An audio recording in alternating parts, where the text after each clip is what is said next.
All right, welcome to another tutorial here where I'm going to be taking a look at creating a pearlescent paint effect, giving that kind of oily sheen that you see on some very high-end car paint jobs. Now, this is a request. I'm doing this for a couple of students here that are looking to see how you would do this inside of the Unreal Engine. So I've got open here an older project that I've been working on.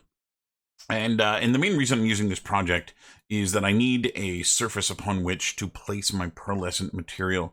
And I have a block out here of a car I'd been working on. And so this is actually going to work really nicely to place this on.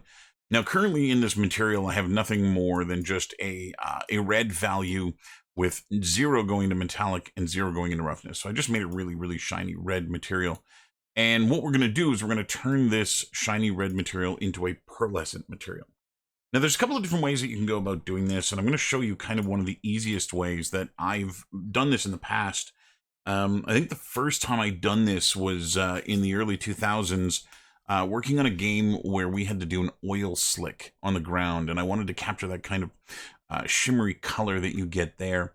So I've got open here in Photoshop a 256 by 256 image, and really what I want to capture is just kind of some of the coloring that you get in those reflections.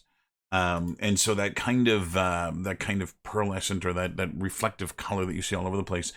To do that, I'm going to do something really simple. I'm just going to go into my channels here and I'm going to run a filter called render clouds. And what that does is it randomly assigns a pixel value to each pixel that is a random amount between your two selected colors. So I have black and white selected.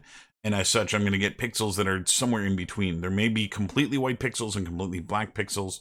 But then what I'm going to do is go to the green channel, and I'm just going to run the same filter, and the blue channel, and I'll run the same filter. And what that's going to give me is this kind of rainbow mixture of colors here at a fairly low resolution. But what's really nice about this is that when you use that filter clouds, the image tiles. And so you can see there's this kind of orangey blob here that kind of pokes through to the other side. And so that is going to make this useful because as we start applying this to the material in the world, we're going to end up with this thing tiling more than once. So I'm going to go and save this on my desktop here as a PNG, and we'll call it reflection or reflected color, like so. And we'll go and bring that image directly into Unreal. So I'm going to open up a folder here, go to my desktop, and drag that reflected color in. Okay, the next thing that I need to do is I need to set up a material function that is going to be used inside of my material. So one of the ways that I work in Unreal is trying to add a lot of reusability to the things that I make. And so I don't want to just one-off this material and have it just be the simple pearlescent material that goes onto one thing. I would like to be able to reuse it as many places as I can and in different ways. And so I tend to kind of go about this in a way that has some reuse, and using material functions is a way of doing that. So I'm going to first right click, go into materials and textures, and go and create a material function. Okay, and we're going to call this MF for material function underscore and pearl essence, like so. And then I'm going to go into that material function, and we are going to need a few things that need to be set up here. So the output of this this node here is going to be our color. And so I'm going to put that as the name here, base color. And this is actually our pearlescent color. Now, what we need is we need to create a series of inputs here that we're going to use. There are going to be a couple of different ones that we're going to use here that you're going to see. So let's right click and create an input like so. And I'm just going to duplicate this 3 times here. We'll move 1 over here. So the first 2 that I need are actually going to be part of our normal map. And the reason that I want this is I want the shape of the normal to appear in our iridescence. And so that's going to be kind of important.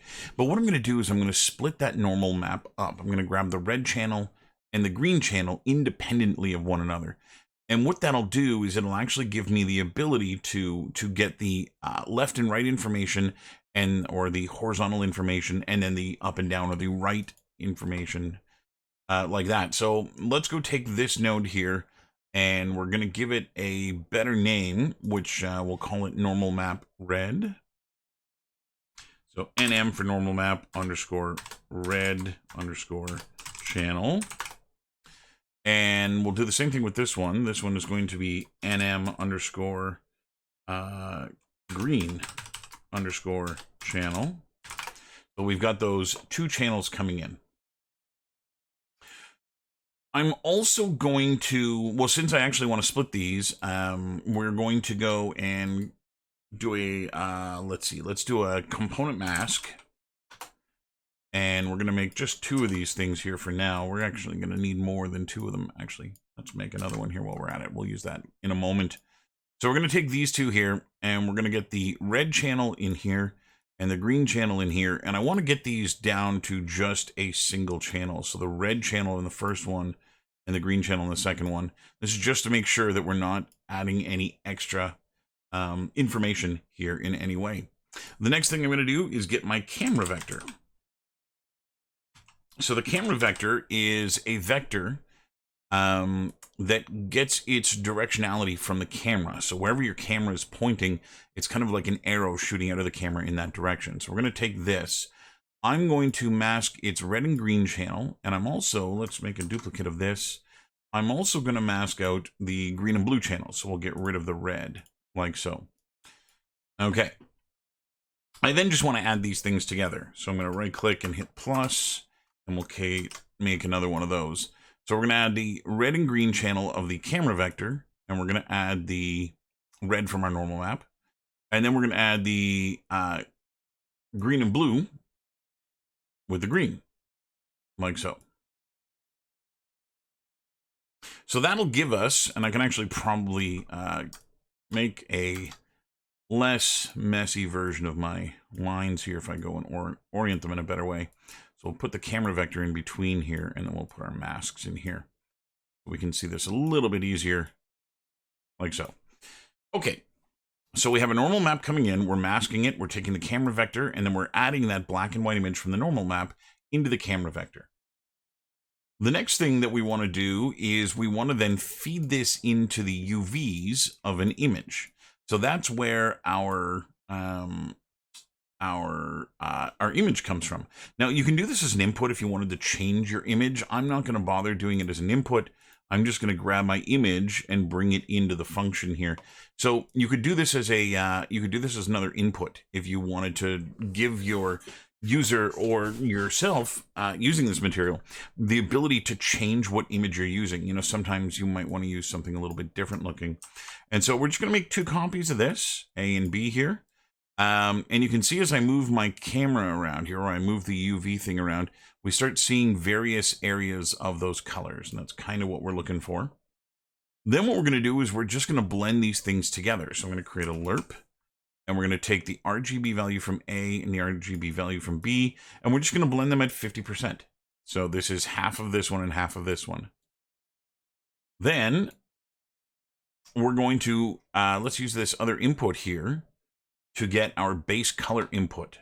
So let's call this base color. And this needs to be a vector 3, which it is.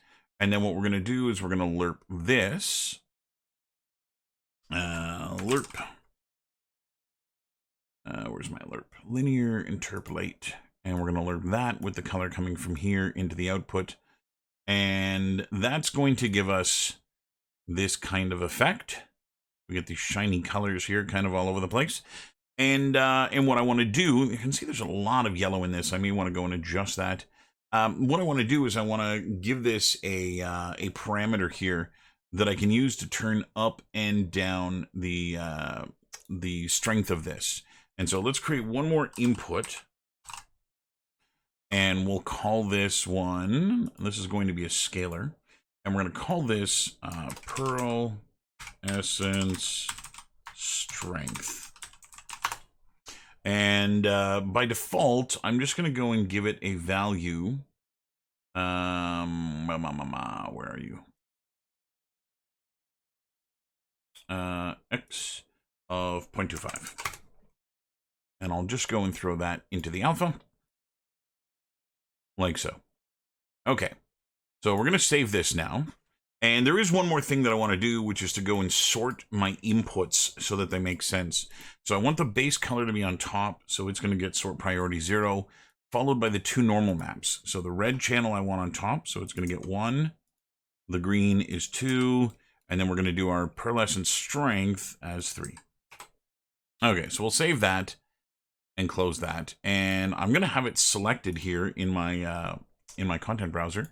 And inside of here, we're going to right click and we're going to say function. And we'll get a material function call. So here is now our function call. Because it was selected in the content browser, it has shown up by default when I selected it. If it doesn't show up, you can use the drop-down menu here to go and select it. But here is now my pearlescence node. Now this vehicle here, this is not going to work ideally because I don't have a normal map on this thing. This mesh just doesn't have a normal. Which is something I probably should have thought of when I was doing this. No worries, I do have other vehicles in here, and so what we'll do is we'll just grab one of these guys, and we'll apply it to this one instead. So let's get rid of this. No, let's not do that. Let's move this out of the way so that it's out on its own over here. Okay, so I'm not going to have a mask or anything. The entirety of the car is going to be covered in this. Or actually, it'll just be in the paint area. We'll replace it with that. So if I go back into here, and we'll go name this material here, master material underscore pearlescent.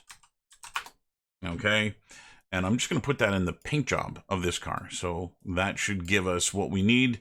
Again, I don't have a mask on here, so I'm not getting the proper white material that should be in there.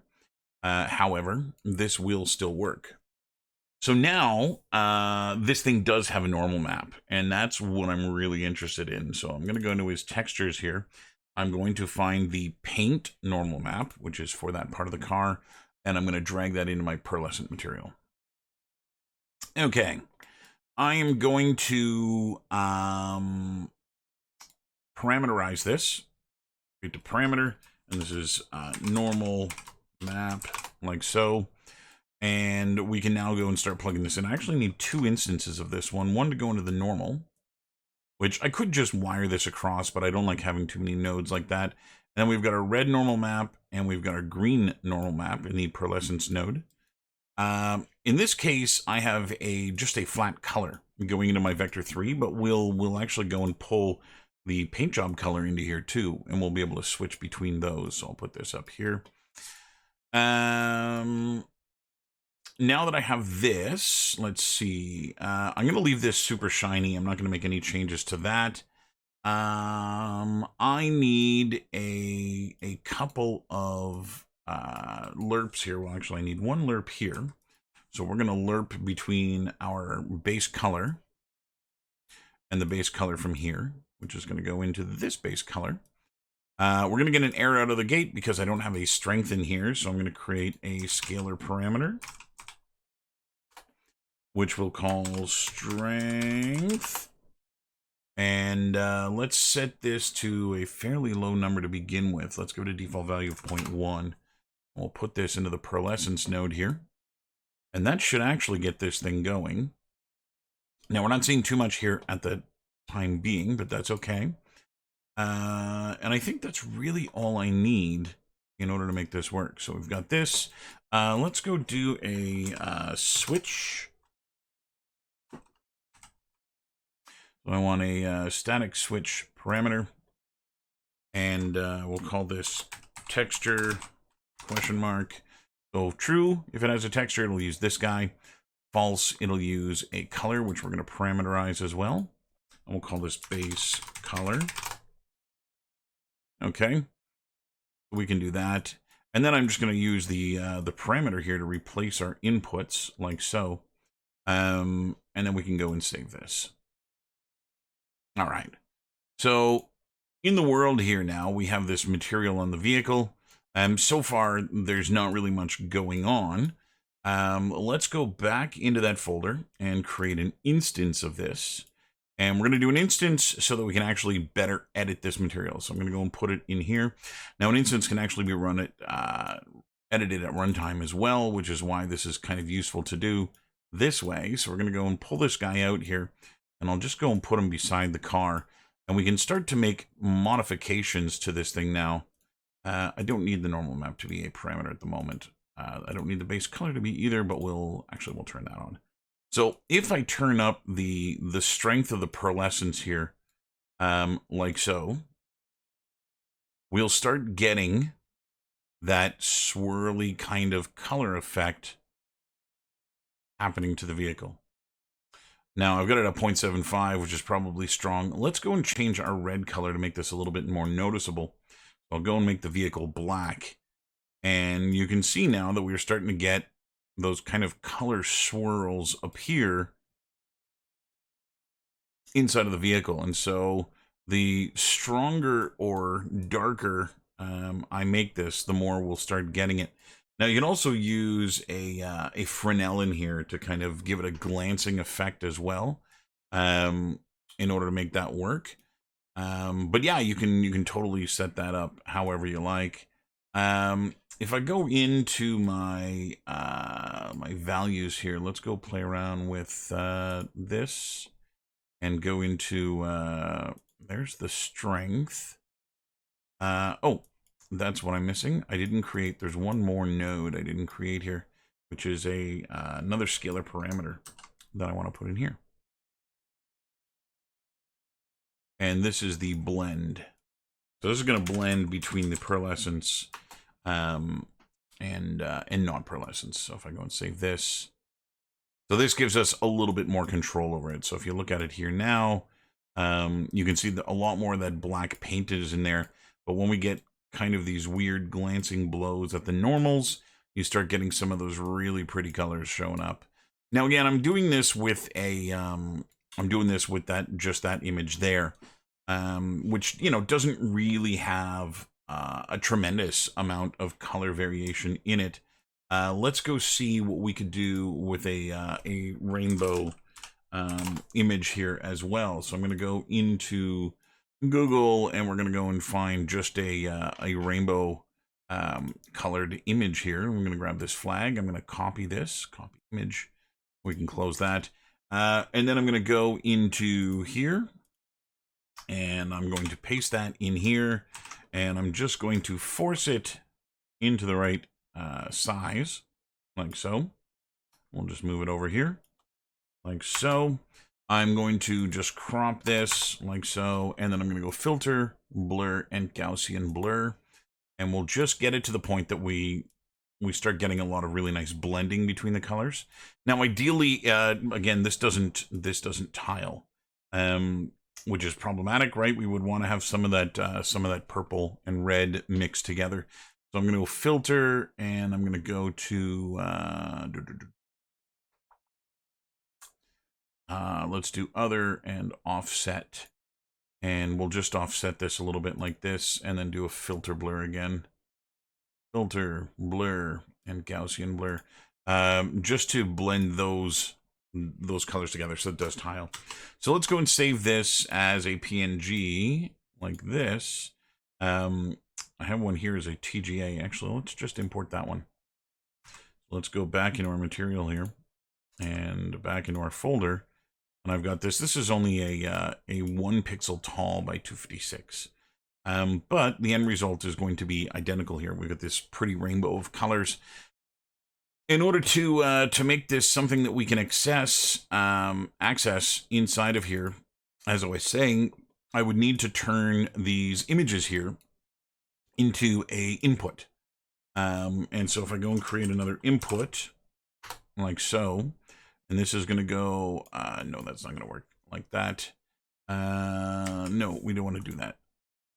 Yeah, that's fine. Let's just replace that image. Oops, where did Unreal go? There we go. So I'll just go and select that image, and then in the function, we'll go and replace it. Now, this is going to have a slightly different effect. We're going to see a little bit of a checkerboard on here. You can see the colors are a lot brighter, however. So let's go and save this function and go look at the vehicle here again. And you can see we're now getting really bright values on this thing as it goes up. And again, I've got these 2 strength nodes here that I can play with in terms of just how powerful that effect is. And so I probably don't want to drop this below 1 here. But that gives you that pretty pearlescent effect. And then I can go into my texture here. And let's say that, yes, this thing is textured. And we're actually getting that pearlescence here with the texture as well. Now you need to do a little bit of finessing with the numbers in order to get it to be more visible when you've got a variety of colors, because it may be more visible in one and less visible in another. And so getting to a point where you can see it and where it's reading the right way is going to be useful. And so I've got it kind of on here like this. Again, with some of these darker colors, it's a little harder to see. Let's put the strength up to 1. Now it's actually just completely blown out. So you can see that it's there. So yeah, I want to probably keep this on the, on the soft side. That, oops, let's bring the car back.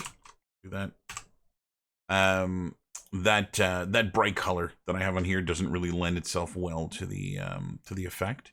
And so if we turn off that texture and then go and soften these up again here, again, so that they're very, very minuscule, we'll do 0.006. We'll set this just at 0.5 for now. And yeah, there you go. There's this kind of neat pearlescent color shift that you can do. You can also set this up so that it does a specific color when it does this. And again, I'm not blending it with anything Fresnel or anything like that, but we can do that as well. Again, where we are blending, right? Here's our base color, where we're blending it with the color here. Well, we could use the pearlescent value here and take a Fresnel and again create some inputs for the Fresnel, and then we can actually go and blend the Fresnel and the input together and put them into the alpha, which would give you that kind of glancing blow where the color is either stronger or weaker depending on what you want. But yeah, that is a pretty quick and easy look at doing something that reads as being pearlescent, and giving you all the really kind of cool colors that you get with something that is iridescent and whatnot. And so, yeah, I hope that's been helpful and something that you are able to reproduce on your own. And yeah, let me know what kind of things you make with this pearlescence. And until next time, we'll catch you later.